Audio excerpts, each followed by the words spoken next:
প্ৰথম স্কন্ধৰ পৰা দ্বাদশ স্কন্ধৰ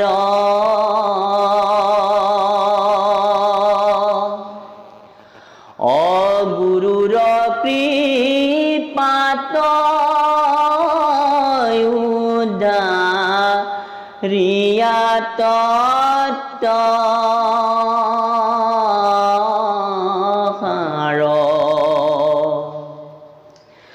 ও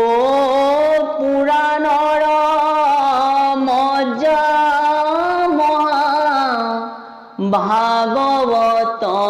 সাৰ